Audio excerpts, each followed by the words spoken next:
The regular recommended daily dose of funny is just not enough. Thankfully, we have Extra Funny with TJ and Riggins. That I've always said that I started that sentence with that because we were in the middle of a conversation before the little thing played, and then all of a sudden my inexperience at broadcasting kicked in. Yeah. And I just continued the sentence. But something that I've always wanted to see, I'm not a fan of outtakes that much or bloopers, like when the movie is going off and then the final credits are rolling and they show bloopers and stuff.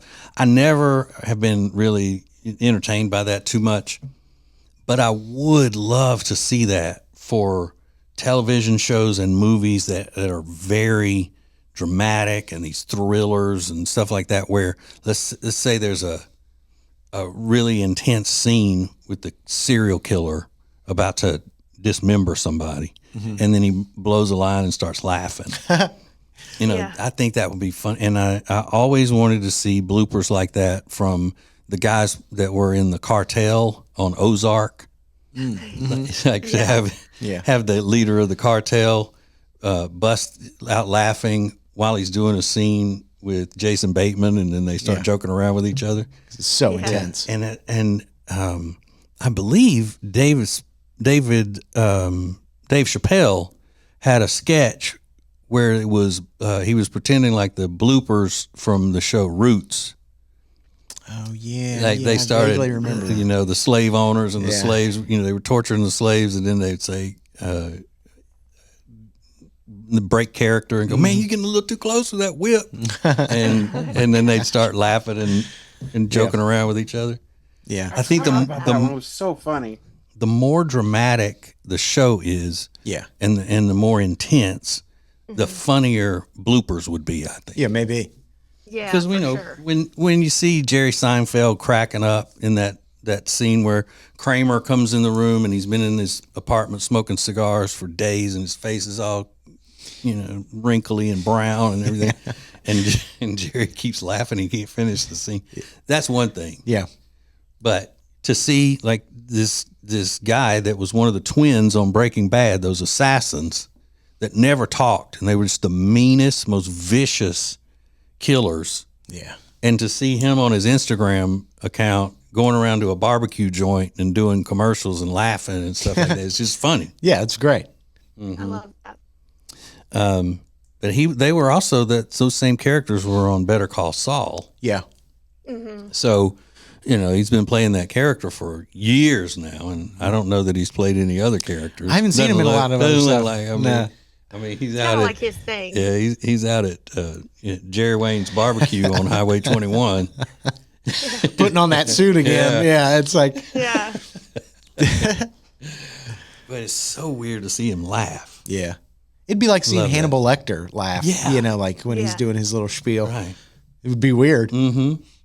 And I bet there are good bloopers from Silence of the Lambs. I'm sure. Yeah, She's a great big fat person. I'm just kidding. Oh yeah, I don't know where I came up with that. Can I leave that in? Should I do that? Can we try ad-libbing a little bit? I got an idea I'd like to try out. Oh wait, was she a great line? Was she a great big fat person? Okay. Yeah, right. Yeah, that would make me like it even more because I don't like scary things now, especially if I'm home alone or whatever. So that would make me enjoy it. You're right. But I've seen that guy that played Buffalo Bob or Bill or whatever his name was in so many things. And it's weird. The first time I saw him was I went back and it was when I remembered my mom telling me when the show was new and it was current that it was a good show, and I was just looking for something one day and I saw a trailer for Monk. That show Monk from it was on USA Network, and he played Monk's boss, and that's the first time I had seen him in anything since Silence of the Lambs, and I kept going, God, where is? I know his voice. I know that voice, and I finally hit it because I've always prided myself on being able to do that, to name other things that the actor has been in. It's a fun game. My mom always play that with me. Go, where else have you seen him? And then I'd try, and I did it with my kids and all that. So yesterday, I was kicking myself, and this happened during the Sirius news talk show that I was filling in for the host.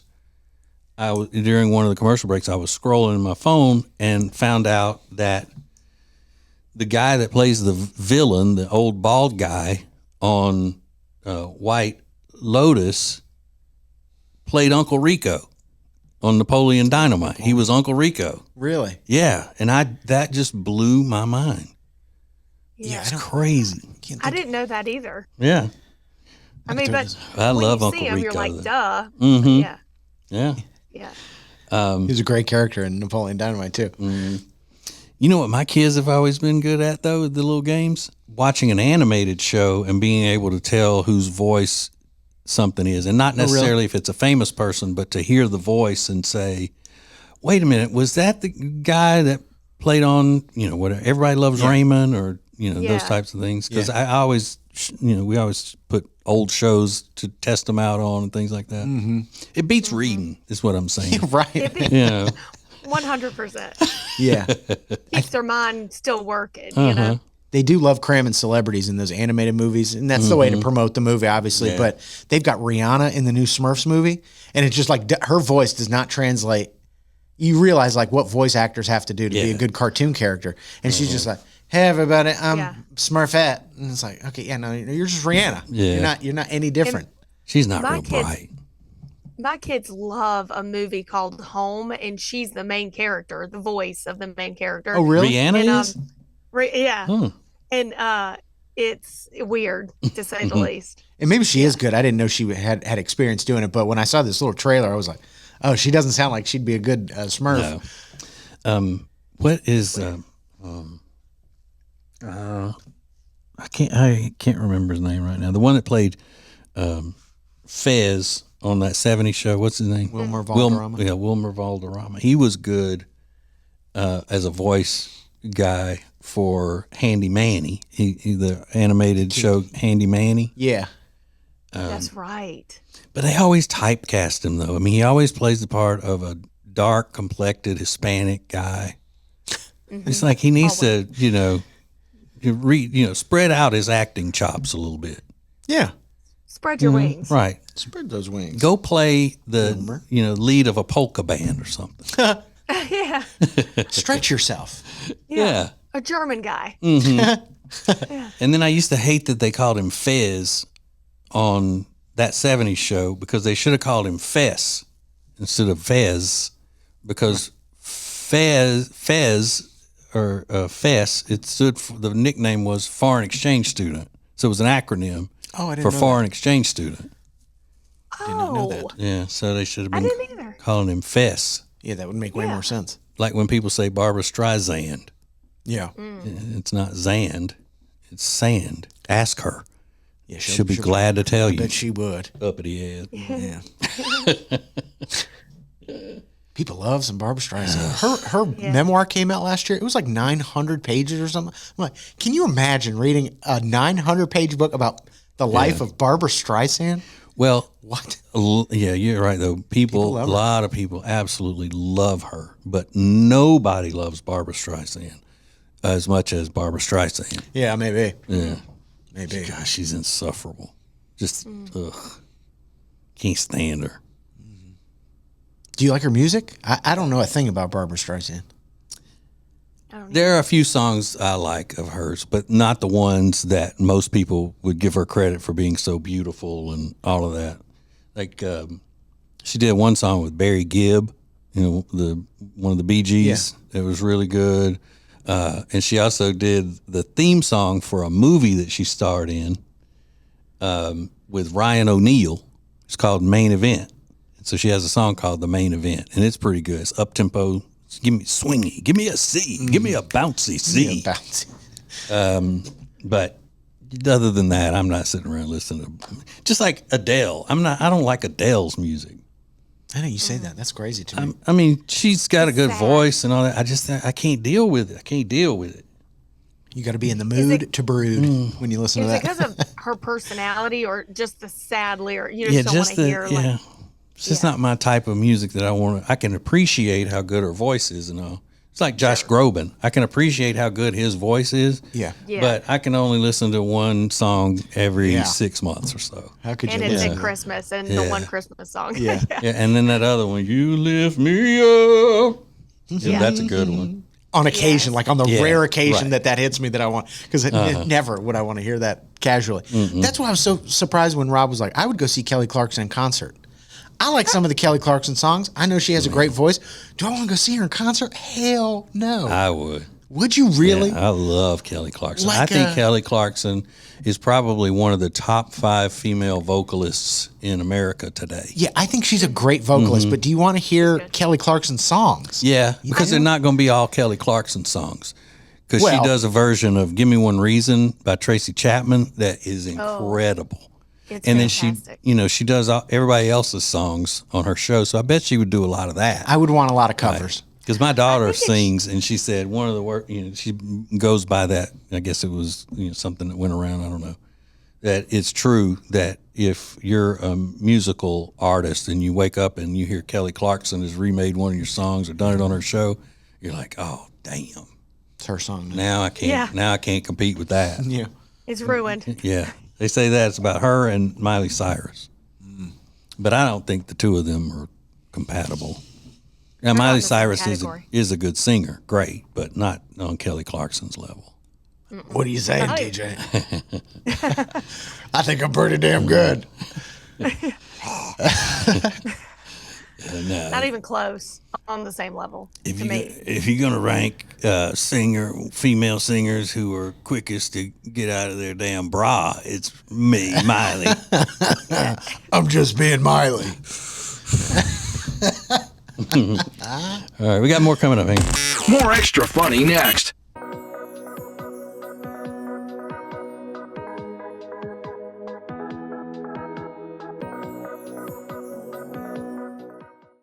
Hey, it's TJ, and if you need anything when it comes to real estate, then you have to talk to our friends, the Temple team at Keller Williams Realty. Why? Because they're the experts when it comes to anything real estate. They even fly all over the world and teach other people how to do what they do. Jody and I have always used the Temple team, and we love every one of them. Yes, even Kent Temple, and he and I get on each other's nerves from time to time, but still love each other. Make sure you tell them you heard about it from us. Go to tjriggins.com/Temple team for the Temple team at Keller Williams Realty.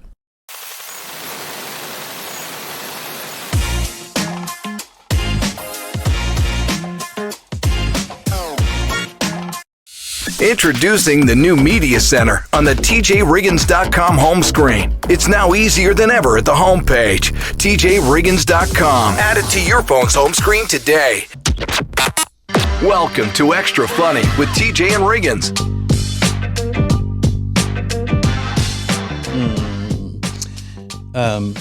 Everybody knows I like not just crime documentaries, but I like crime stories as well. If they're, other than just, somebody got killed or somebody broke into a stove or something. I like crimes that are different. And one of my favorite types of crime is when somebody has been caught practicing medicine or dentistry without a license. Yeah. I love those stories. I love it.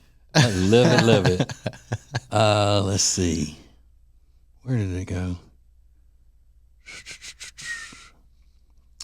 Okay. This is that's right. It was Long Island. They arrested a woman accused of working as a fake dentist for 8 years. She had a whole setup in her house. And now I have a damn ad that won't go away. I hate that. Okay, there it is. Why do they want to do that to me when I'm trying to read their stuff for free that you're supposed to subscribe to? God. They were tipped off to the 55-year-old Yolani Mejia Carranza by 3 patients. One of the patients told police they're suffering from nerve damage and facial paralysis. Yikes. And the police said they got in there and she had a full dentist's office, full functioning dentist's office. And she didn't have Novocaine or any of that kind of stuff. But she was just giving people like something to deaden whatever, but doing things like root canals and fillings and stuff with no anesthesia at all, no painkillers. No one was getting the anesthesia for complex dental procedures, and that she was a full service dentist. She did it all. Oh my God. Mm-hmm.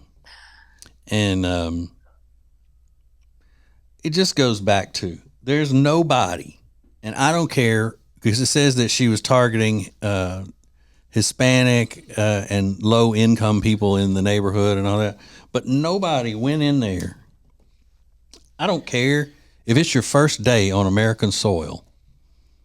You know that if somebody has a dentist chair set up in their house in a regular neighborhood, that it's not a licensed dentist. Of course. That's the thing. Who's going there? You're the idiot. I mean, Even if they're not idiots, but they do know that's all they can afford, or they don't want to go to a dentist where they think they may be outed as being an illegal alien or any of that kind of stuff. I get, but I'm just saying that you're taking the chance. Yeah.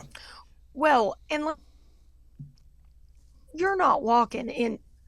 Did I just freeze? Yeah, you're good Sorry. now. You're good. You're not walking into a fancy mansion situation with a clean side. This place isn't clean. You know it. No, it's a modest little house in a working class neighborhood. They interviewed one of the neighbors, and he said, it's so weird to come home from work and I got 15 cop cars next door. I bet.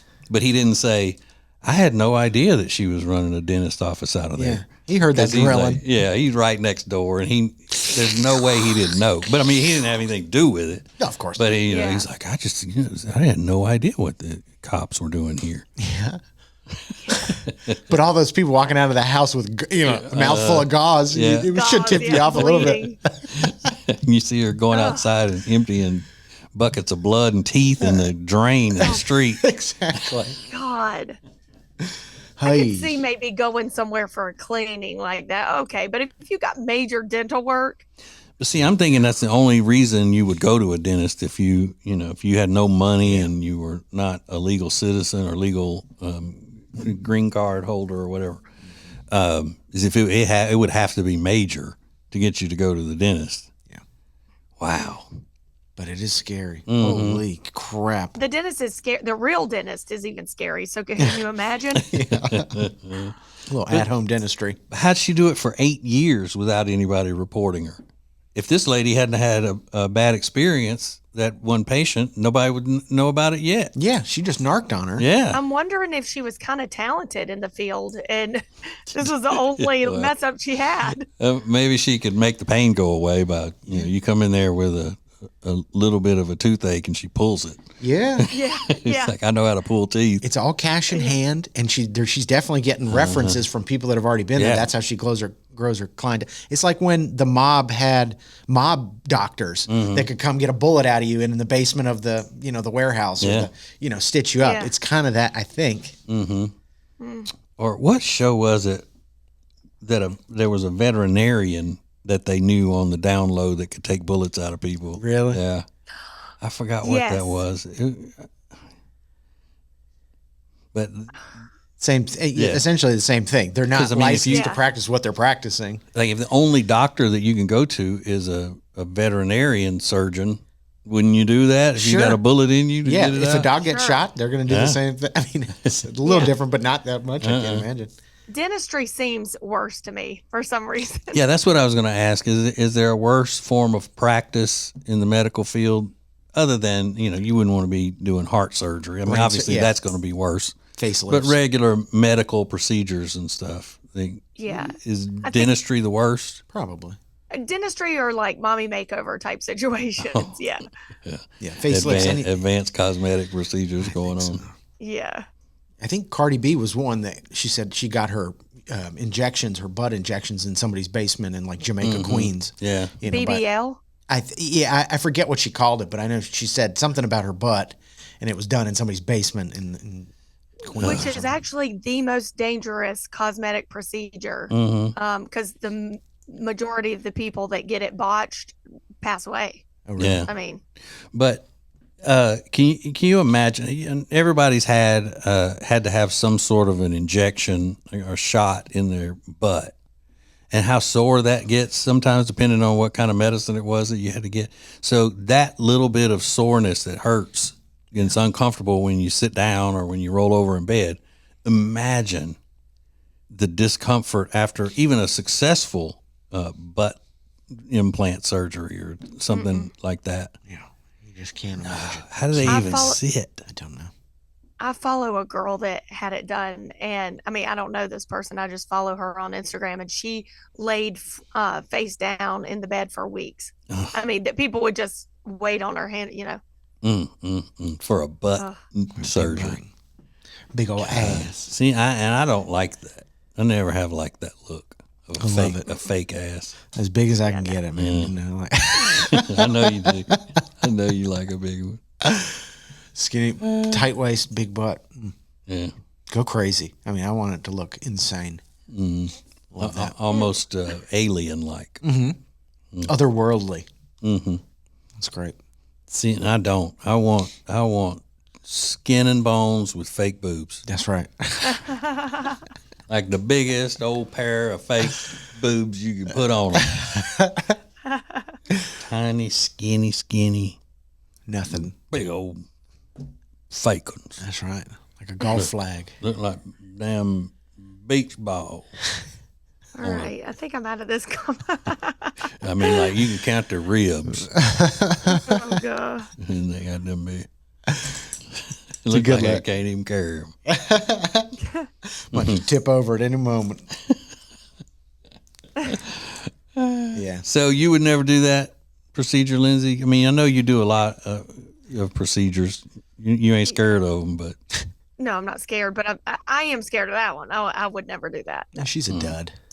No fun. yeah. She's really no You're fun. no fun.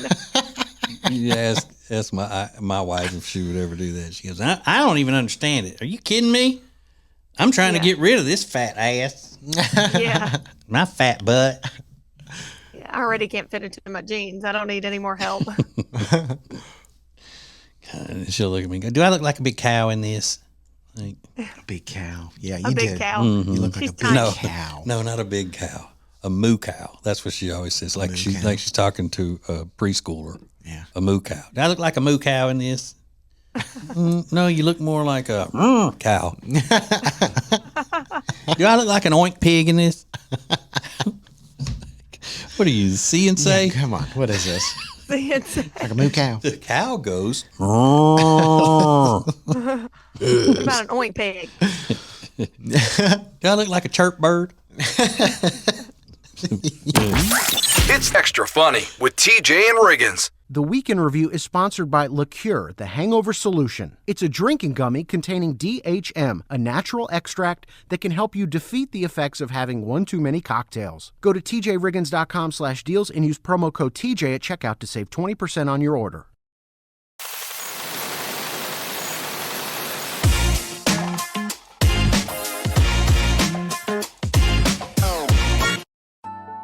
In Ace's memory, Peyton's Promise is now committed to doing more. In the spirit of grandkids, this month we are raising money and awareness for Sunny Strong, an organization committed to raising awareness and helping families devastated by DIPG, an aggressive and incurable childhood brain cancer. Go to tjriggins.com/strong to find out more and how you can support this amazing cause and join us at a Peyton's Promise Sunny Strong event on March 29th in Indian Trail.